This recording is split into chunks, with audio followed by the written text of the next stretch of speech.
Good morning and welcome to Radio Friends on Friday, February the 8th. February, of course, is Black History Month. We have Joan with us from the State Historical Society. Hello. And you brought along Daive Dunkley. Good to have you here, Dave. It's been a couple of years since you've been here. Yes. But I do want you to come back on a regular basis, if you will.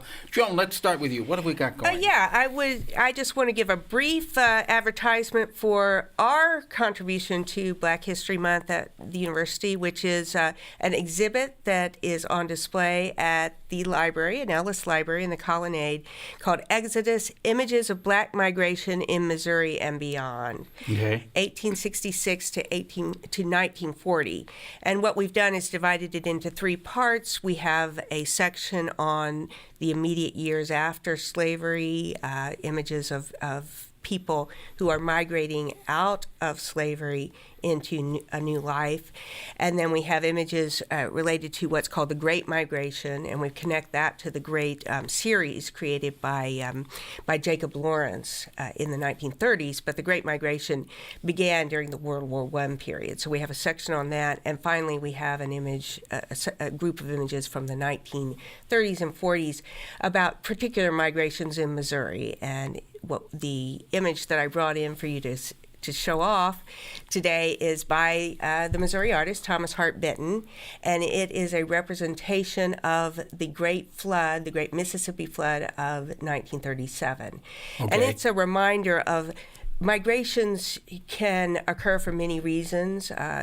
Escape from oppression and violence, economic concerns, but also environmental concerns. So the Great Flood of 1937 hit southern Missouri hard, and the black communities in the Boot Heel especially hard, and of course led to many people to relocate after the flood. And of course similar things are happening today. We think of what happened after Katrina and other environmental disasters. Now, when this flood occurred and people, the black community was leaving southern Missouri, where were they migrating to? Well, most of them migrated in the region. In other words, they were farmers and they looked for other places to farm. Though some of them perhaps did go up into the cities. There was an ongoing migration throughout this period from the rural areas into urban areas.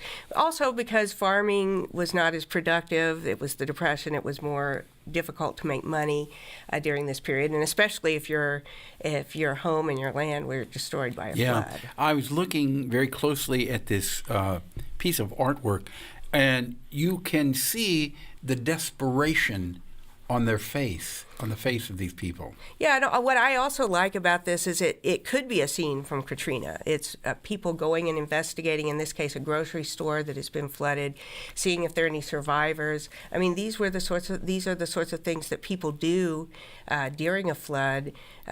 Everybody gets involved. But then, what is the aftermath? And the aftermath is often a migration of some kind. Yes. And then, Dave, tell us about what you have going on.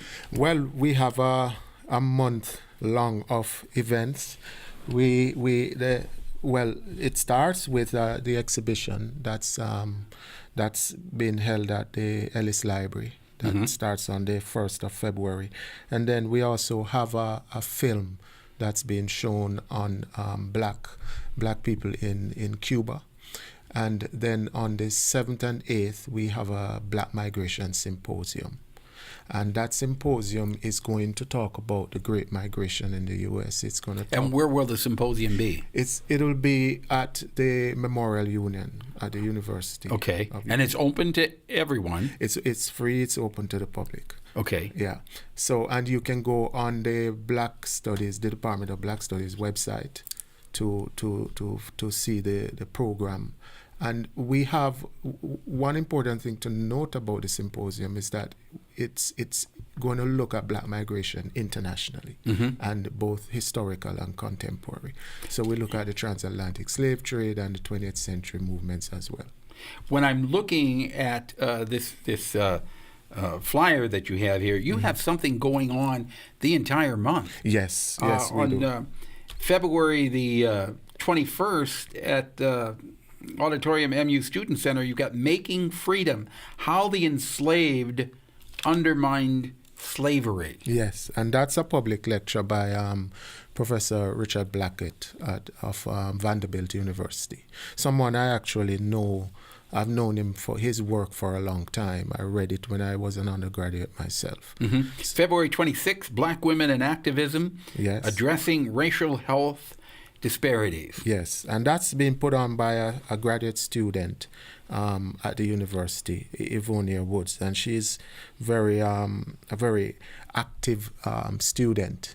She's trying to show how black women have been going out into the communities and trying to close that health gap between the black population and other populations in the U.S. On the 28th, you've got Race, Sex, and Vengeance. Okay, yeah.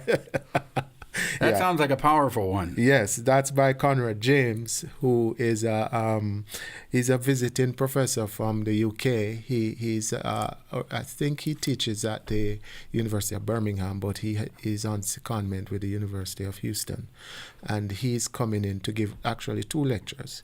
That's the first one, and then the next day he's giving another lecture on the Anna Mandata. Afro-Atlantic connections. And then you don't just end in February. You've got events going on. What is it? March 1st, yes, March 5th, and March 7th. So you've got more than a month there. Yes. So we've always wondered why Black History Month is so short. So we decided to let all because it's only 28 days. Exactly. So you decided you're just going to make it a little bit longer. Yeah, That's we're gonna fill out the entire, not just 30 but 31. Right. That sounds good. Yeah, but March is actually Women's History Month.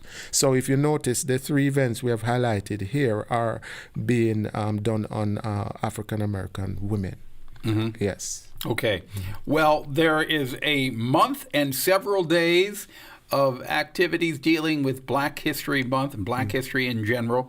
It is open to everyone in our community, and even if you don't live in Columbia, you are welcome to come into Columbia and go to these events. Most of them are held on the university campus, right? Yes. We have you can go to the website of the Department of Black Studies, and the calendar is there. Okay. And the program for the. So what's symposium. The website? The website, if you type in MU Black Studies, it will just... Okay, just go to Google, type in MU Black Studies, and you'll get all the information you need. Yeah. Thank you so much, Dave and Joan. Always a pleasure having both of you here. Drop me an email, pepperp@missouri.edu, something you'd like to hear or see. Bye-bye.